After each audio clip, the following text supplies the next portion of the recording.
Hello everyone, Mr. Happy here, and welcome to my Final Fantasy XIV Let's Play series, or welcome back, as I usually say at the beginning of my videos.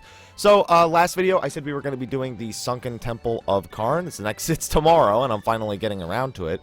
So, without further ado, let's cue into a dungeon that could be a complete nightmare. So, we've yet to have an unsuccessful dungeon run as part of this series.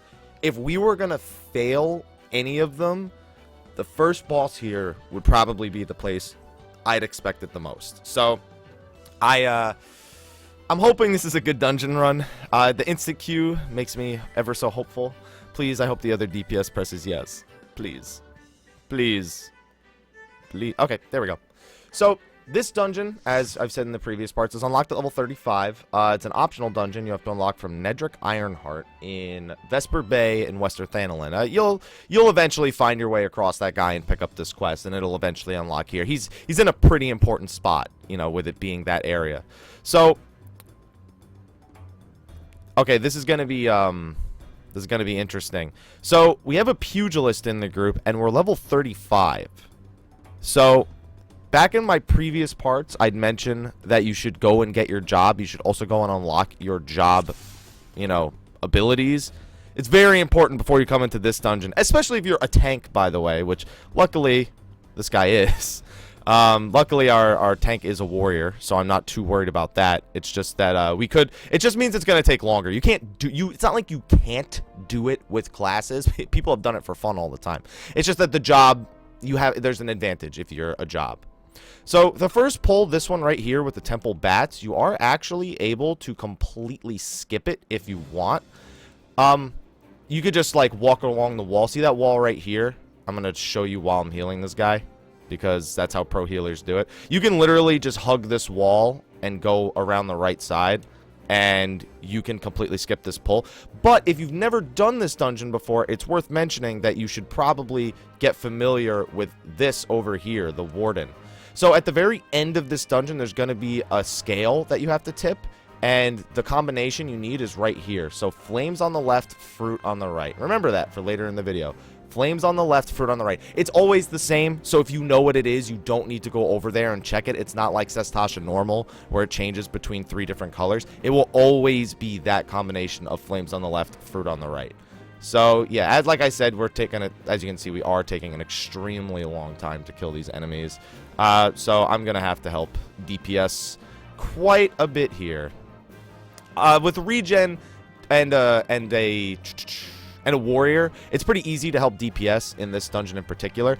Personally, until 40, I prefer warrior. After 40, for low-level dungeons, for newer players, I prefer paladin. Shield Oath is a little bit easier to deal with, because as opposed to you having a bigger health pool, and my controller just... Yep, there we go. So flames on the left, fruit on the right, yeah. See, he's just checking. Yeah, it doesn't matter. It takes 2 seconds to check. Everyone should check it and make sure they know what it is. So yeah, before level 40, paladins don't have Shield Oath. They have Sword Oath, which, yeah, helps them deal a little bit more damage, but they don't benefit from the extra enmity. They don't benefit from the reduced damage taken. Now, Defiance doesn't have a reduced damage taken aspect to it. Like, that's not one of its buffs. It increases maximum HP. It unlocks the Wrath stacking mechanic. It increases healing received, which is a big one. And the Wrath mechanic, now that he's level 37, I believe has Inner Beast. I believe Inner Beast is level 35. And that means he's a little bit more self-sufficient. And you can kind of see that with him using Bloodbath and him using Inner Beast. So he's got 5 stacks of Wrath right now. And and then he just heals up off Inner Beast. Now he takes less damage. So it really becomes a good place to be a warrior. This is probably the first really, really good dungeon. Brayflox is a little rough, but this is a really, really good dungeon for warriors. It just is. I don't know why. I think the enemies just aren't as bad here, other than the bees, which we'll be running into very, very shortly. So yeah, I'm going to help DPS as much as I can. The idea is that you'll want to help DPS until your tank needs a regen again at these low levels. And then you turn it off, you target him, you do that, you switch back, you're good to go. Whoops. Thought I hit it. Guess I didn't. And another thing I like to do now that I have Stone Skin is right at the end of a fight, I start casting Stone Skin on the tank. That way he has it for the start of the next fight. I believe I've mentioned that before in previous videos, but I wasn't sure. Like I said, I record these pretty far apart. So this first room right here, what he's doing is so dangerous. See that Temple Bee on the left? I'm actually going to sleep that because we're going to aggro it in about 2 seconds. And, oh, it's immune to sleep. Never mind. So don't try to sleep the Temple Bat. Don't try to do that. It doesn't work. We learned that the hard way. That shows you how often I come to this dungeon. So these Temple Bees are extremely dangerous. You should try to focus them down first. The fact that we aren't means I'm going to have to do some massive, massive healing here in a second. Because what's going to happen is it's going to use an ability called Final Sting. And Final Sting, it used to almost one-shot you. I think it used to one-shot you unless you had a lot of health or a Stone Skin. Now it doesn't, but that was it. It kills the bee and then does a crap ton of damage. So you really want to time your heals and make sure your tank isn't at like 1500 HP. It's after that, it doesn't really matter. But you should always try to focus bees down first in here. So that pull where we just ran into the middle of the room, you'd preferably want to pull it back to the stairwell and fight those 2 bats on the stairs. Now here you have a choice. This is a pretty interesting part of the dungeon. So there's a Qarn Facer in this dungeon. And what this thing does is after it reaches up, I think about 50% HP, it'll start running away. For that reason, I'm going to cast Stone on it so it has its movement speed slow. If you kill it before it gets away, you get an extra loot chest. So, and if you don't kill it here, it eventually comes back anyway. So you just have to be ready for it. So this bee is probably going to pull off Final Sting. If I had to guess, it's going to pull off Final Sting. He just stunned it, but it's just going to do it again immediately. So I'm just going to be ready to heal him, and then I'm going to cast the Stone Skin. Yeah, see? Cast a Stone Skin for the next pull. So we killed it. If you don't kill it there, like I said, it will come back later in the dungeon. It's not a bad item drop. Ethereal Book of Silver. I'm not going to take it, but it's pretty good. Now, see how the Temple Bee is number 2? Yeah, we should make it number 1. It should just always be your top priority. Did we pick up all the items? Yeah, we did. This is the second one. For some reason, I thought we were supposed to have all 4 items. So that's another thing I forgot to mention about this dungeon. There's 4 different items you'll pick up throughout the dungeon. There's a gem, a flame, a fruit, and I don't remember what and a helm. And your goal is you need to pick up all 4 of these items and eventually use them to tip the scales at the end. I don't think you actually need all 4 items for any specific reason. I think you really just need, I'm trying to remember. When we get later in the dungeon, I'll remember for sure. But, oh, knobs. Forgot about that. Oh, I'm getting interrupted. I have aggro. I don't like having aggro. Please let me stop having aggro. Thank you. Oh, no. Still have aggro. Alright, there we go. Now I don't have aggro. So, yeah, you need all 4 of those to unlock certain doors later in the dungeon. Most of them just have... Oh, my controller keeps coming undone. It's weird that my controller does this, but it's like it doesn't even come unplugged. It's just... This has happened with every PlayStation 3, PlayStation 4 controller. It only doesn't happen to me with Xbox controllers. Where they kind of just like... I don't know, the USB ports just don't like it. So, alright. I've got a lot of trains of thought going here. Let's just stop for a second and talk about the first boss. So this is the first boss. It's Territar. I should have realistically stone-skinned him before the start of the fight, but he'll be alright. So this boss has a few mechanics. He's got a conal attack, he's got an AoE around him, but the biggest mechanic that people tend to fail this fight on is the Doom mechanic. So eventually he's going to start casting a room-wide ability called Mortal Ray, and when he does that, these 3 platforms, one of them will light up, and it will alternate. Like, I think that one starts being the first one lit up. I think it's random, but regardless... It'll start, whichever one's lit up, if you have the Doom status, which everyone will, you have to run and stand on that platform. Otherwise, Doom will kill you when it wears off. Also, these bees absolutely have to die. These bees, it's even more important that these bees die, because they both do Final Sting. So as a healer, I also like to try to help kill them. Just being responsible, because, hey, listen, if they don't die, that's a lot of damage the tank is going to take, and I'm not all about that. But as you can see, this boss himself really doesn't do a lot of damage. It's really all about the bees and the Doom mechanic. So the Doom mechanic should be starting up, I believe, at about 50%. If you can actually stun this boss, but it's very hard to stun the Doom mechanic specifically. So it's okay. So when it says he begins to growl, that's when he does Mortal Ray. So this is where we have to figure out which one is glowing, and we have to step on it. The tank is gonna die because he didn't get rid of his Doom. It's like he's listening to my video live. Oh no, he's dead. He's dead. I'm gonna have to swift cast, raise, and we're just gonna have to deal with it. Oh, I'm doomed. It's all the way over here. Oh, I'm dead.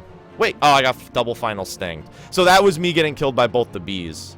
So that's what I'm saying. Remember when I said the first boss for newer players can be a royal pain? Yeah. It's like he was listening to my advice live. Yeah, I think it always starts on that platform. Oh, well, guess what? We learned it doesn't. We learned that it definitely doesn't always start on that one. So yeah, and then I got killed by double final sting. So I was pretty much dead no matter what. I took 800 damage from each of those final stings. No, did you just use the tank limit break? Tell me. Oh, he just used the tank limit break. Why? Why would you use the tank limit break? So if you're about to die and you have 100 HP, don't use the tank limit break. That's my next piece of advice here. That was pretty funny. Alright, he said he didn't know mechanics. If you don't... Okay, another piece of advice. If you don't know mechanics, say so before the fight starts. That's a big thing. Don't be nervous about letting people know that you don't know the mechanics of a fight. Because I'd rather take the time to explain it before the fight than wipe and then explain it after, you know? It's one thing if it's explained and you don't really recognize it because you haven't seen the actual mechanic yet. It's another thing to, like, just be like, yeah, I'll wing it. And actually, up until this dungeon, you pretty much can wing it, other than the last boss of Brayflocks and, like, a few other little things that you might want to know, like, you know, looking back at Copperbell, doing the what's it called, the second boss with the slime. Like, you need to know how that boss works. But you can pretty much wing every boss before this. If you do not know to step on the platforms on this boss, though, you are dead. Like, that's hands down going to happen to you. So this entire dungeon, you need to know the mechanics before you go in. Or not even before you go in, but just before you pull the boss, you know? Just don't go in blind. Or don't go in without letting your party know or giving you an explanation. So we should be fine this time. Hopefully he understands why he died, because he just said he didn't know the mechanics. Now he understands. I think he actually knew the mechanic. I just don't think he'd seen it before, so he didn't recognize, like, that it had to be a glowing platform. Because I mean, when he got the Doom status, he ran to one of the platforms. He obviously knows that that's what they're for. I just think maybe he didn't have the actual experience with it, which is fine, you know? Nothing wrong with that. Everybody's been a new player at some point, and even though sometimes, you know, I myself or other people, we get frustrated when people mess up or cause wipes or things like that. This is one of those situations where it's like, it's a level 35 dungeon. These are players, you're gonna run into players that are leveling up their first job of the game. They gotta learn. You gotta give them the time to learn. They can't learn if you don't, you know, if you just bail on the group because you're like, oh, this party has people that haven't cleared it before. Oh, you know what I do? I'm just like, you know what? Stick it out. A wipe is a good learning experience. And you know what? This tank is doing other things that are very, very right. Like, he's stunning he found out, oh, the boss can be stunned, so why don't I stun the AoEs? Okay, it's this one. I hope everybody gets that platform. Okay. I was just thinking to myself, I sure hope that one doesn't change and everyone thinks that they got rid of it. We need to kill these Wesps, though. That's going to be... These guys' final sting isn't nearly as bad. Oh, God. They're not going to die. Oh, you gotta kill... Oh, the bees. You gotta kill the bees. Bees didn't die. We could still be fine. Oh, God, my controller. No, not now.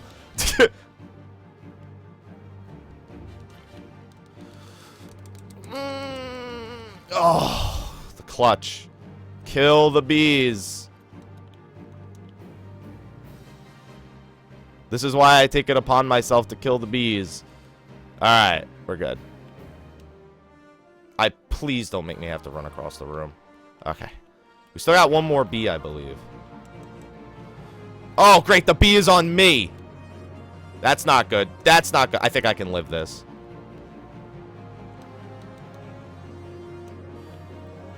Alright, we're good. We're good. By the way, if you get this boss low enough, the Doom mechanic stops happening. I think it stops happening at 25%. So, we're getting there. Something like that. It's somewhere around there where it stops happening. I think, yeah, I think we hit the point where it stops happening.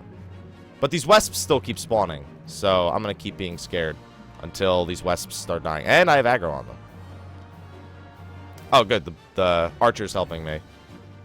I'm about the presence of mind to try and kill these things in time. Woo!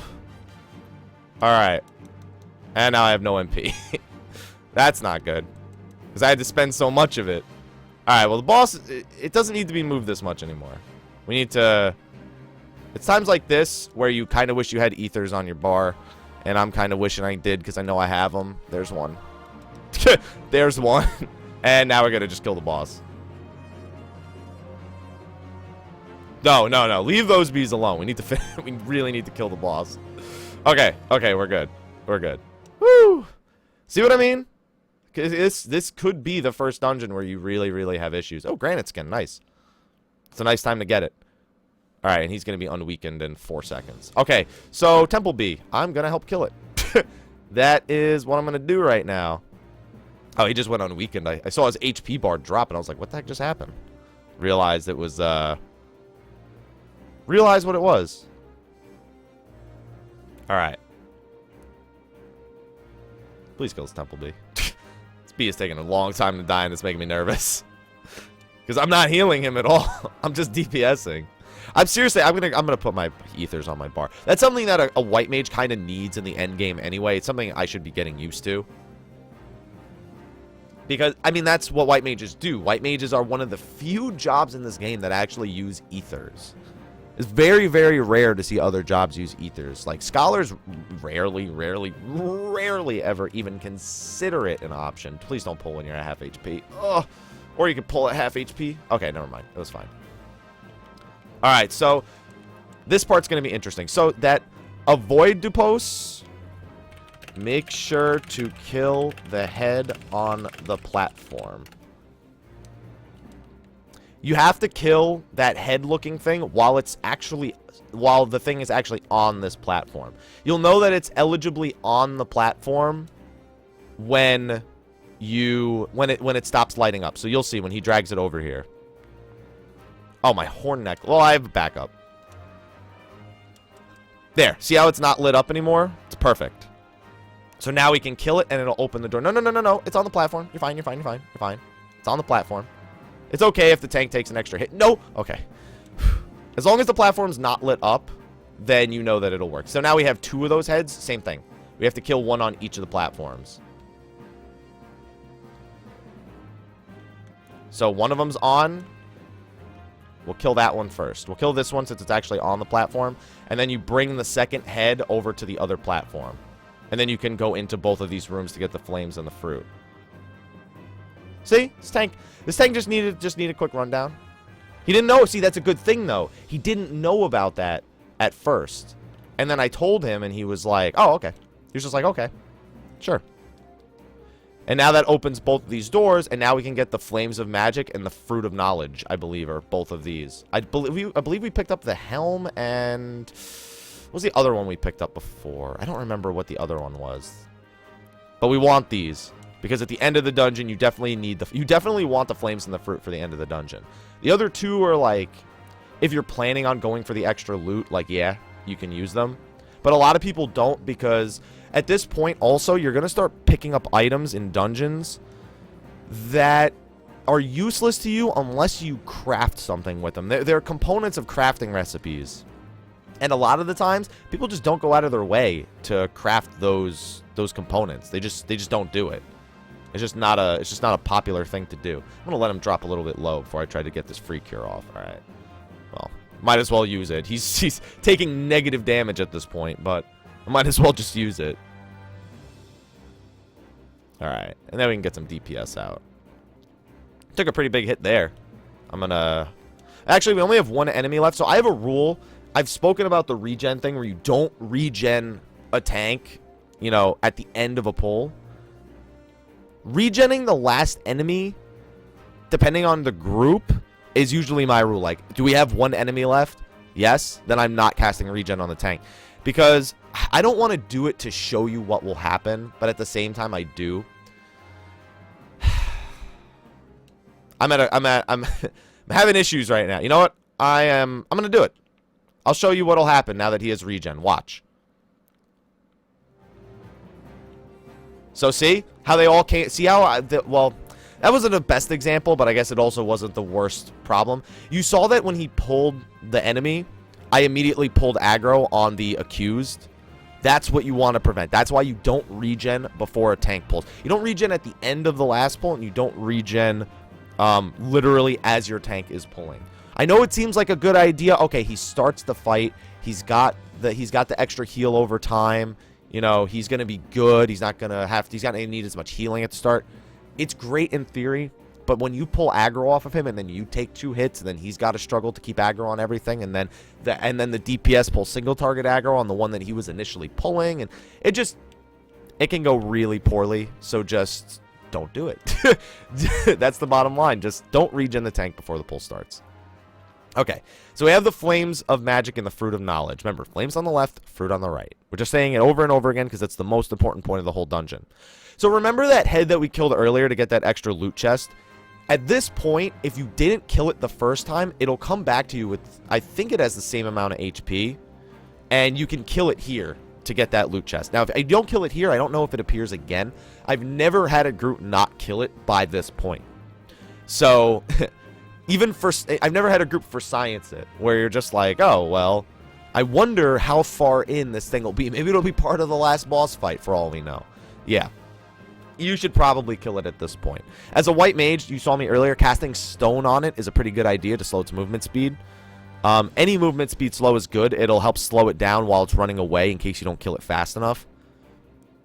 But with a skilled group, you can usually kill it on the first group, or if you focus it on the first group, you'll definitely get it, but you won't always do that. By the way, Swiftcast Stones, again, totally not the best use of Swiftcast. Swiftcast you almost always save for a res, or at level 50 you save it for holies. I use it here because if he dies on this pull, or if somebody dies on this pull, I'll be very upset.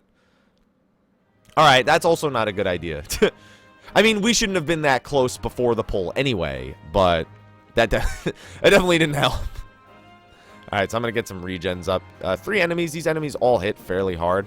I'm going to be watching his HP. Also, that ghost is going to come back in our direction. One thing you can do here is you can pull these 3 back up the stairs or onto the stairs. And then you can completely avoid that condemned over there. But it's not, I mean, it's a little bit extra XP. It takes an extra, like, what, 20 seconds to kill, something like that. So, in all honesty, it's not a big deal. If you got to kill it, you got to kill it. Like, it's no big deal. Okay. And also, something this tank is doing, I'm really enjoying. He's not pulling with Provoke. Also, didn't mean to regen him, but I guess alright. I don't know if I've spoken about that before, where Final Fantasy XI players, or even, you know what, it's not even just Final Fantasy XI players, but they're probably just the biggest offender. People think that you should start a fight with Provoke. I mean, it's long range. It says, you know, it's an aggro generation tool. You know, it sounds like a good idea in theory. The problem is that it generates terrible enmity if it's the first thing you use. In fact, if you are the target of an enemy, it is pointless to use because it literally generates less enmity than just like than just auto attacking. It's that bad. So yeah, don't pull with Provoke unless it's for a reason like the enemy's super far away and you don't want to. You can pull an individual enemy as long as you can pull it from that extra distance. But literally, going into like a pull of 4 or 5 mobs, you'd rather open with a shield lob or a tomahawk than open with a Provoke. Provoke is something you really use for tank swap mechanics, which you won't have until level 50. So don't worry about it. Just don't do it. All right. We'll talk more about actual Provoke mechanics and tank swaps and stuff like that later. So we're coming up to the second boss here. Second boss isn't that hard. Please don't pull. I'm stone skinning. I beg you. So this boss, the main mechanic is you have to attack the heart first. And once you break the heart, break the... Oh, whoops. That's not how you type. Break the soul stone first. And then attack the guardian itself. Every time Soul Stone respawns. Re-kill it. So that's the big thing. You have to attack the Soul Stone here first. If you don't, then the Temple Guardian has a massive damage, like, mitigation thing. Also, he's going to go nuts after... I believe, yeah, after you break the Soul Stone the first time, he's going to have pretty much no aggro table. I'm going to type that. After we break it the first time, he's pretty much going to attack whoever he wants. That's the best way I could think to describe it. So this boss, other than that, though, doesn't really deal a lot of damage. When we get to the second Soul Stone, I'll show you the ways that you should handle it as a healer. Because this is a fight that could be kind of weird for a first-time healer. One thing you should definitely try to do, again, if you have the spare MP, which you probably should, is try to DPS the Temple Guardian when he's down like this. Nobody's taking damage. And it just shortens the fight. He's going to go immune to damage here again in a second. Should be right now, as a matter of fact. Yeah, I didn't think I could get another castle. So at this point, what he does is he goes around and he does AoEs on other people. So everybody in your party needs to be ready to dodge, pretty much. See what I mean? So what he's going to do next is he's going to bump somebody with his head. Watch this. He's going to do it to you. And he stuns them. And now the big thing that he does, the tank can actually stop this. He's going to do a room-wide AoE, Obliterate. You can actually stun that if you target him and stun him. You can't stun the Soul Stone to stop it, but you can stun him, the actual Temple Guardian, in order to stop it. It's not something you have to do. Like, groups will just be impressed with you if you do it. That's pretty much the best way I like to think about it. So because this point of the fight, people tend to get hit a lot and you end up having to use medicas and whatnot, I do like to save MP from this point on, especially if it's a group that you don't think will get to defeat the Soul Stone before the second Obliterate. So again, I'm actually going to pop a High Ether. I'm going to put it on my bar while I have the opportunity. There. We'll put the High Ether there. How does that sound? And then now I should be able to DPS a little bit. Fluid Aura, of course, is a great DPS tool here as a healer because it costs no MP. So yeah, we're going to need one more cycle in order to beat him. No big deal. Usually takes most groups 3 cycles. It just depends on how many Obliterates you get each cycle, or if you're stunning the Obliterates at all. This is going to hurt. Oh, God. It's also really bad when he does that to the healer, because now I got to, like, pay attention a little bit. And I don't like doing that. I'm not here to pay attention.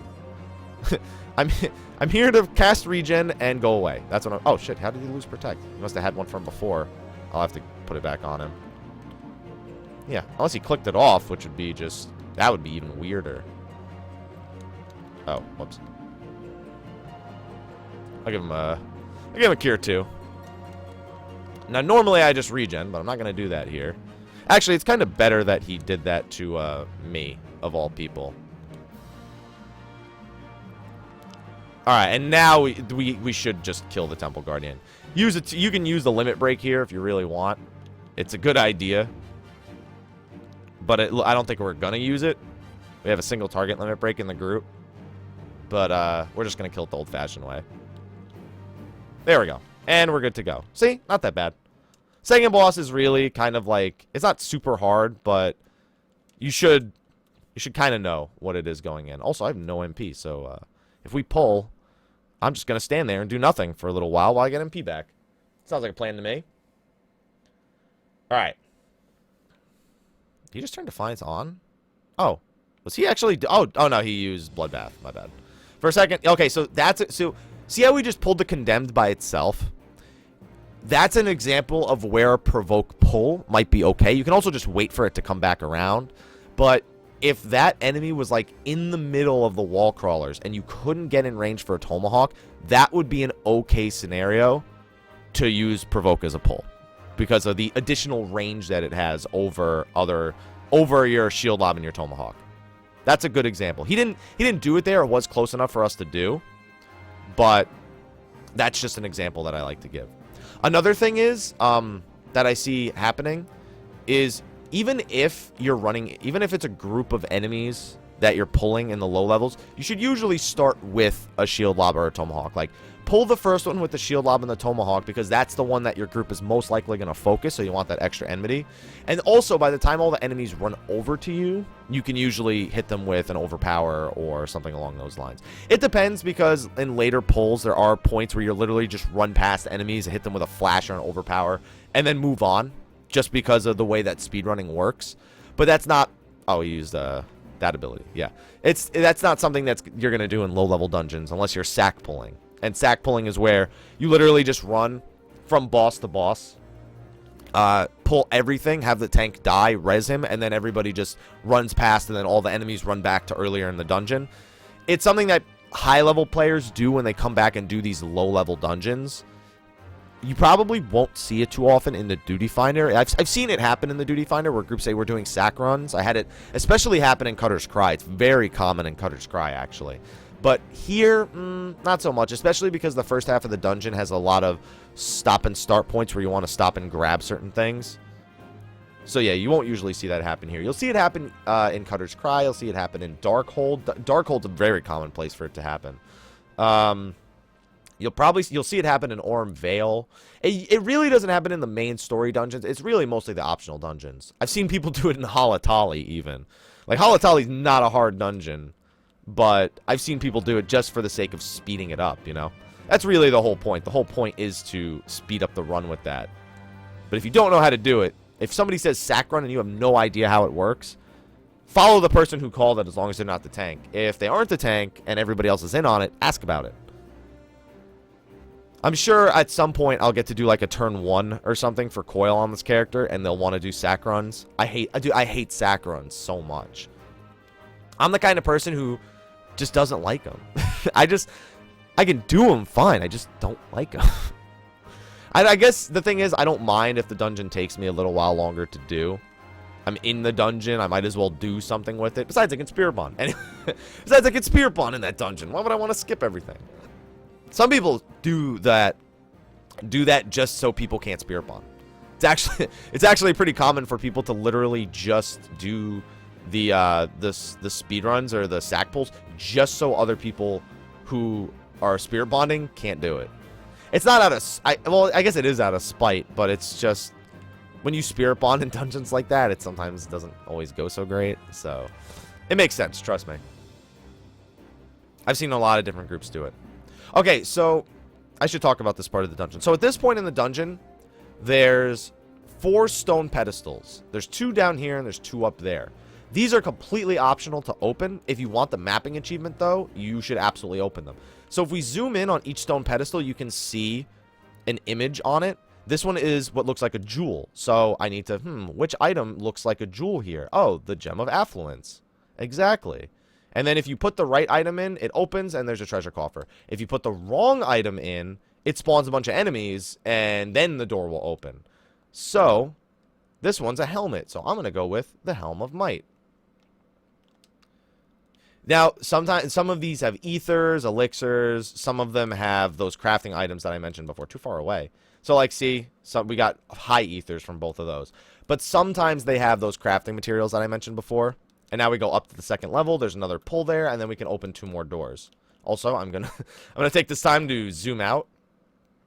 All right, so there you have the final 2 stone pedestals. There is one more section with stone pedestals right before the final boss that is what I mentioned to you at the beginning of the video with the flames on the left, fruit on the right. So he's going to do that.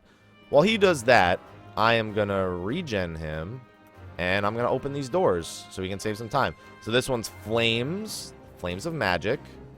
Well, flame, singular, of magic. See, he'll be all right. All right, yeah, he'll be all right. He's a warrior. He'll be all right. So see, blunt bastard sword. That is a garbage weapon. Like, it is terrible. But you can get somebody to craft it into a good weapon. All right. I'll heal you. I'll give you 1 heal. I'll give you 1 for the road. I'm just trying to save time here. Fruit of knowledge. And that's all 4 doors open. I think a bunch of ghosts spawn if you don't open. I haven't seen a group unsuccessfully open these doors in a long time. And then you have a crack shepherd's belt. So I'm never gonna get these items crafted into anything, so I'm passing on both of them. It doesn't interest me. And now that we killed that thing on the platform, we're open to the final few trash pulls before the boss. Well, hopefully the final few. There, you can see the platform at the end. That's where we're gonna have to that's where we're going to have to put the flames on the left and the fruit on the right. Those are called those are the scales of judgment. And if you answer it wrong, you can still get to the final boss room, but there's a treasure room to the left when we enter that room, and you won't be able to get in there. And that'll, if people need the mapping achievement, they can't get in there for that run. So that's really all it's good for. Sometimes there's ethereal grade items in there. Sometimes it's just more of those crafting materials. It depends, really. But it's worth opening it at least when you do this dungeon in the Duty Finder. If you're not doing it with friends, it really doesn't matter. But even then, you'd still want to do it right, because if you do it wrong, you have to fight a bunch of ghosts. And that just, if you're doing it with friends, you probably want to do it fast, so you probably want to answer it right. If you're doing it with random people, you probably still want to do it faster, and you want to do it right. And you want to open up that room on the left for the treasure chests. Hopefully you guys have been able to hear me okay. I've been kind of leaned back in my chair a little bit. I just realized that I was kind of leaned back kind of like the whole video, so I might have to bump the gain so that everybody can hear me. Actually, you know what? I think it'll be okay. I've been looking at OBS. My microphone has been strangely quiet lately. Like, I don't know. I didn't change any settings. It just got quiet. It made me think I blew it out. I checked my audio settings on my desktop, and they seemed fine as well. So I don't know. I bumped it up a little bit the other day, and it seems to be okay. But, we'll see what happens. This microphone might just be getting old. I've had it for a few years now. There's a few other microphones that I could look into getting. Some really, really good ones. So, just on the off chance that I somehow mess this up, flames on the left, fruit on the right, I am going to wait until he kills these enemies before I do it. I was going to do it while he was fighting them, because you can see my regen is like, I don't know, enough. But, I'm going to wait. I'm going to play nice, and I'm going to wait. By the way, that's another thing I like doing. If nobody else is doing it, you can trigger tail attacks from these crocs, and they'll stop auto-attacking for the duration of doing that. So I just keep triggering the tail attacks on purpose. Well, that I didn't want to do on purpose, because now he's going to get hit with a tail attack. Save me. Save me. I'm just going to cast Stone Skin on myself. Thank you. Must be out of TP. Ugh. Well, now this whole tail idea is it's coming back to bite me. There we go. I'm fine. I'm fine. We're fine. We're all fine. All right. Since it should be the last trash pull, I am just going to regen him. Okay, now he's on the left one. Left pan is flames and fruit on the right. And then as he kills it, I'm going to tip the scales of judgment. Tip the scales of judgment. And bam, the path to retribution opens. And we got 3 treasure coffers in here. The blue one in the back is guaranteed loot. So I'm going to open that one first, because I'm greedy. Ugh, it's a shield. They don't even have a paladin in the group. Daggers. And then if you need the mapping achievement, you do have to step foot in this room. Mind you, you do have to do that. It also drops a housing item as well. Okay, so real quick, kill heads on the platforms. Doesn't matter which one. When okay, I was in the middle of explaining, and kill adds when they spawn. DPS need to step on glowing sections to kill certain ads. There we go. So these, okay, so let's explain this boss fight. I was gonna explain it to you guys as I was typing it, but I guess we're gonna just rush through the rest of this dungeon. So there's a bunch of sun jurors that you need to kill here. They need to die on the platforms, which this one didn't, or did it? No, this one didn't. Oh, yes, it did. So when they die on the platform, which you can designate by seeing if the platform is lit up or not, then if they don't die on the platform, they just keep respawning. So you just have to have one of your DPS. You don't even have to have your tank lured over there. You can, which this guy did, and I actually appreciate. That's what I like to do when I tank this dungeon. But you just need to make sure that those die on platforms. That's the most important thing. If they don't, then they just keep respawning and respawning and respawning. They'll stop spawning in this fight. I think in about another like 10%-ish. They'll stop spawning. Something like that. They stop spawning pretty early into the fight, but they can really prolong the start of the fight. Alright, I think that might be the last one we get. I guess I'll find out in a second here if another one spawns. And then after that, there's going to be other types of ads. Now, these types of ads are where... Okay, no, we still get one more. Okay, so now mithril verges. These are just going to shoot lasers at people. You have to dodge the lasers. You got to dodge the lasers.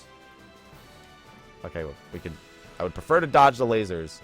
And kill them. Most important thing. Don't worry, I got him. I got him. Also, the boss is going to cast Paralyze. Who did he cast it on? Oh, alright. I haven't assumed anything yet. We really need to dodge this stuff. So it's going to be a lot of extra healing that I need to do.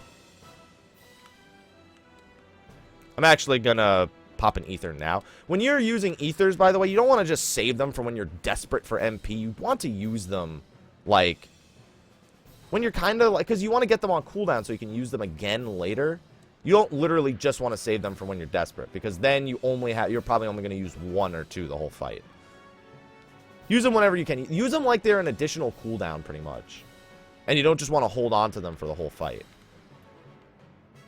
These verges make the fight take a very long time, by the way. What I'm expecting was going to happen is we're going to wipe once. Most likely, we're going to wipe once.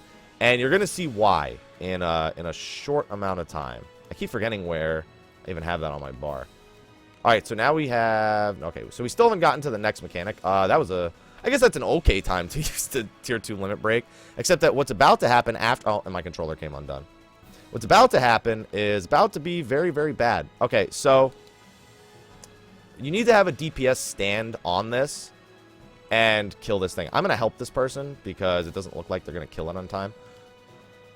Usually a DPS can solo those, but I'm going to be helping every single person with them. Now we have 4 Verge Spawns. So this is the part where things can get a little bit hairy if people haven't been good at dodging them previously.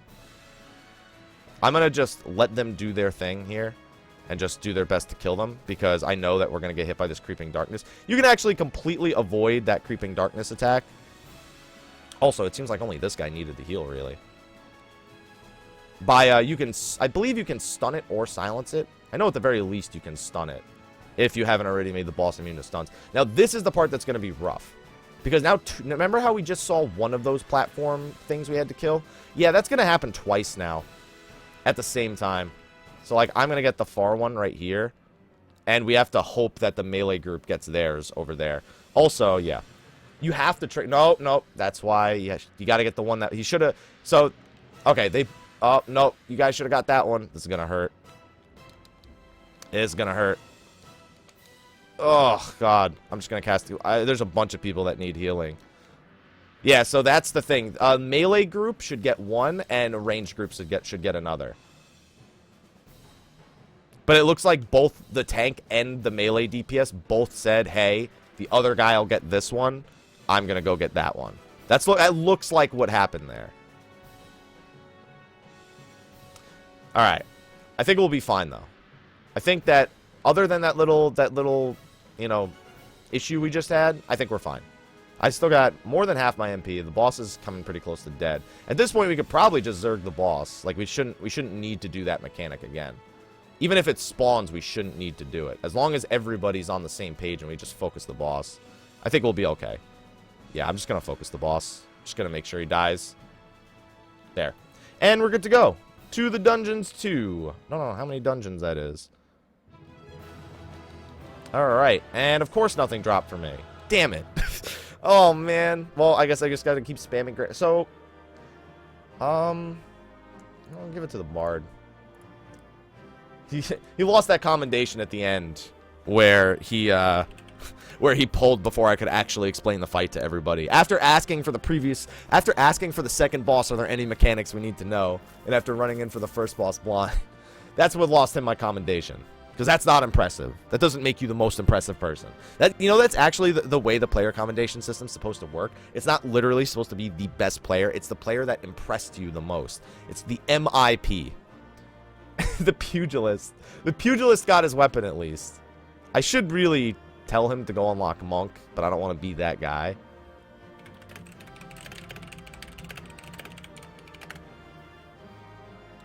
I'll just be that guy. I typed it. I just typed should go unlock monk, by the way, with a smiley face. Not like, dude, what the f are you doing? Okay, see, that's a difference in approach. Don't approach somebody like, dude, what the f are you still pugilist for? You level 35, you could have had that and 2 abilities. What the f leave this dungeon, guys, we gotta vote. Don't do that, alright? Don't be that guy. If you want to help somebody, literally just be like, just so you know, you can unlock a job at this level. Or you should go unlock monk, by the way. It'll help you do more damage and help you in the dungeons and give you a few extra abilities. Just don't be that guy that just yells at people because not everything they have is up to date. Try to be calm. And if you can't say anything nice, don't say anything at all. That's really, you'd think that rule would be like natural in most of our heads the way we were raised, but unfortunately it's not. So anyway, guys, that was the Sunken Temple of Qarn. As you can see, it was probably the dungeon we struggled with the most so far in the videos. So I can't wait to do Cutter's Cry, because that's another one where struggle can be very, very real. I may also do tanking and DPS in Cutter's Cry. It depends. I think I might play Paladin there and Black Mage. Black Mage I really want to play in Cutter's Cry. Like, that's a big dungeon where I want to play. Just because of the whole Fire 3, Blizzard 3 mechanic, and it being kind of new to people in that dungeon. So anyway, thank you for watching. I'll see you guys in the next video, and until then, take care.